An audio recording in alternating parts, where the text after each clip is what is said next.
Olá pessoal, aqui Micael Sousa do canal Jogos no Tabuleiro. Hoje venho fazer mais um vídeo para a categoria aqui de apoio ao design de jogos.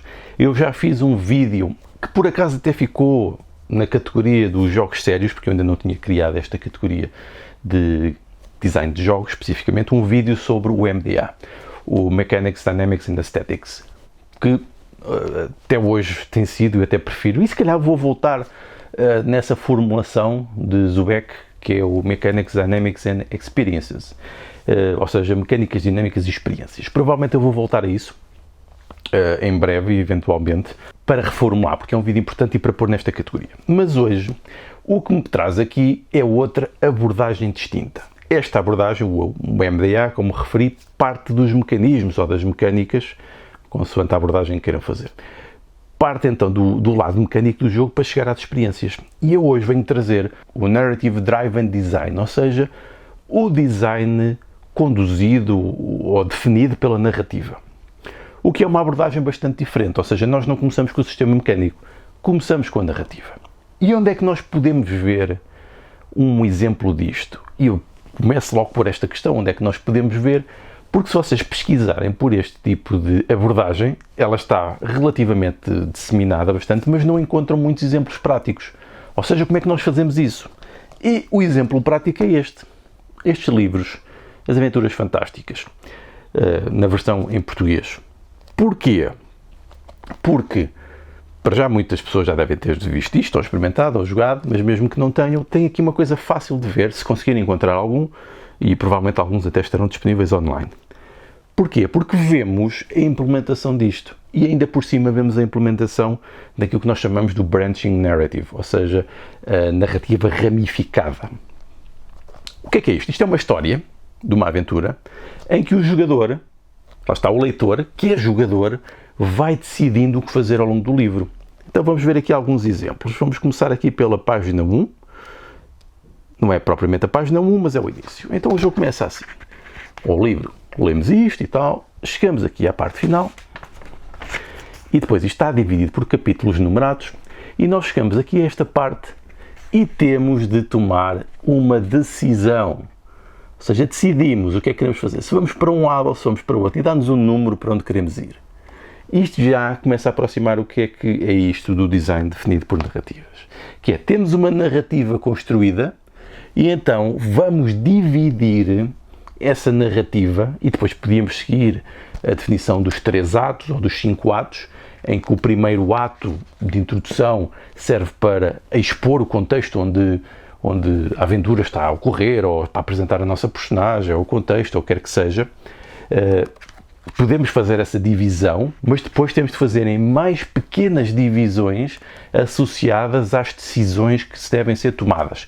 Quer sejam pequenas decisões iniciais, e depois as pequenas decisões iniciais liga-se àquilo que acontece nos jogos digitais muito, que são os tutoriais, ou seja, nós aprendemos, ou seja, os primeiros níveis, os primeiros elementos servem para nós aprendermos os mecanismos principais, mecânicas do jogo, o que fazer, como controlar o nosso avatar, a nossa personagem, ou se for um jogo de estratégia, como controlar o sistema produtivo, que coisas é que podemos fazer.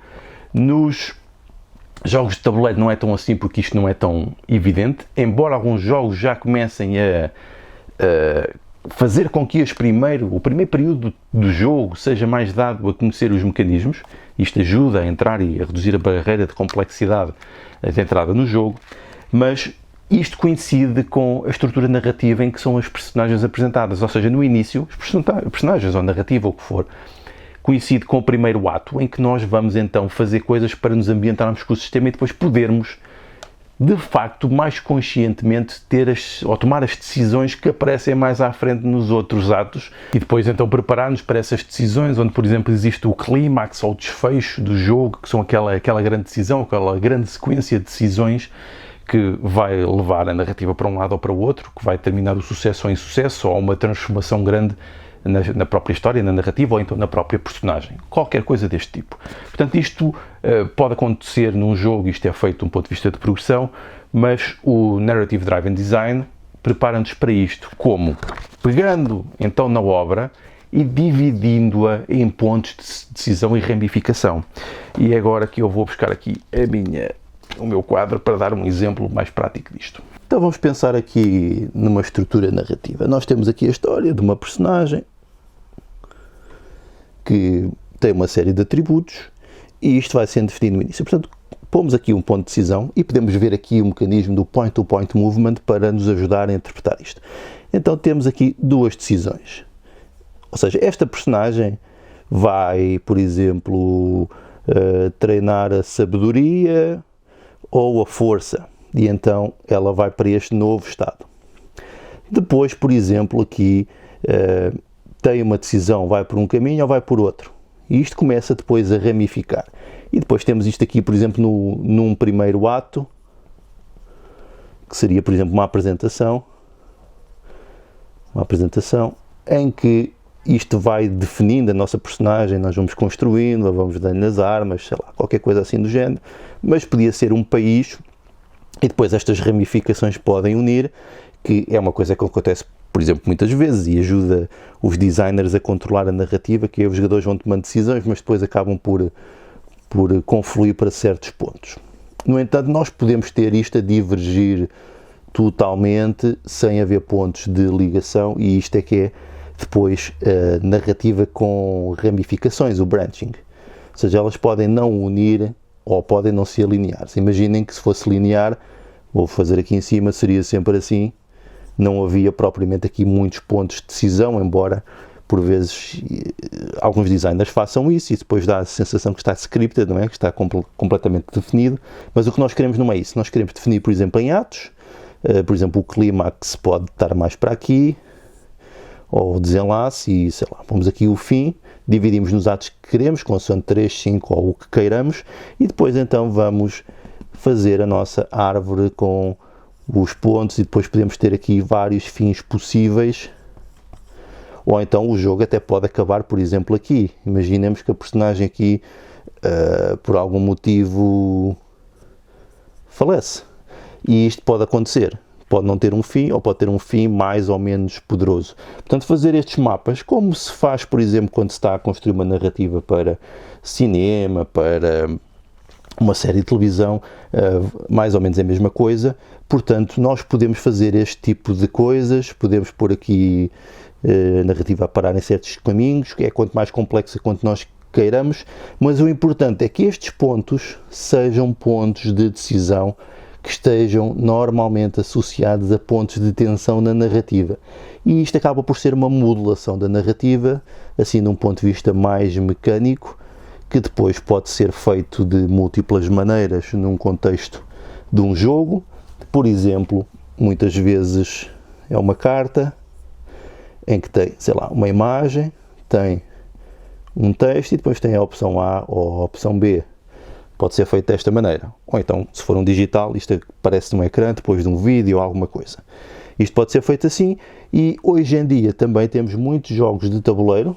Lembro, por exemplo, o Sleeping Gods e coisas desse tipo que são altamente populares, em que nos mostram efetivamente mapas deste tipo, que é os sítios por onde podemos ir navegando, e isto é feito, por exemplo, através de livros, em que o próprio mapa, vamos ver aqui umas argolas, o próprio mapa está num livro e nós vamos virando as páginas e vamos acedendo a vários mundos, tal como acontecia no livro das Aventuras Fantásticas, em que os capítulos estavam numerados. Aqui as páginas podem estar numeradas e nós podemos ir navegando de página para página. Mas assim, o mais fácil de entrar neste método é mesmo isto, começar a pensar esta coisa como redes, mais ou menos ramificadas consoante a complexidade do que queremos, associar isto aos pontos da divisão da nossa narrativa, e obviamente depois podem estar a acontecer várias histórias ao mesmo tempo, podem ter elementos paralelos, mas como podem imaginar, isto aumenta muito a complexidade, porque depois podem ter várias camadas disto, e elas todas interagirem entre si, e depende da complexidade do que queiram fazer, mas eu penso que é um resumo aqui disto, de um ponto de vista mais gráfico, mais visual. Então, voltando aqui, isto foi um breve resumo, simplificado, de como podemos ver aqui uma abordagem de design de jogo mais centrada nas narrativas.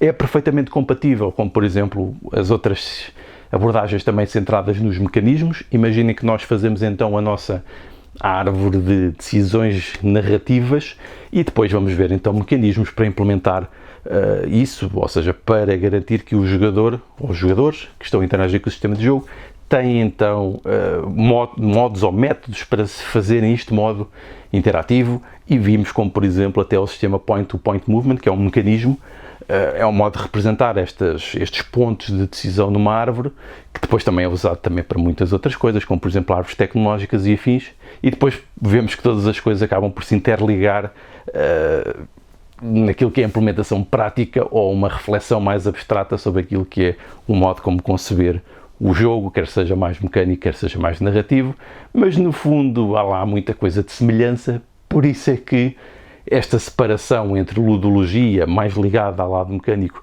e a narratologia mais ligada ao lado narrativo dos jogos, existem muitos debates sobre qual é que é melhor ou qual é que deve ser seguida, mas no fundo elas são perfeitamente integráveis, a meu ver.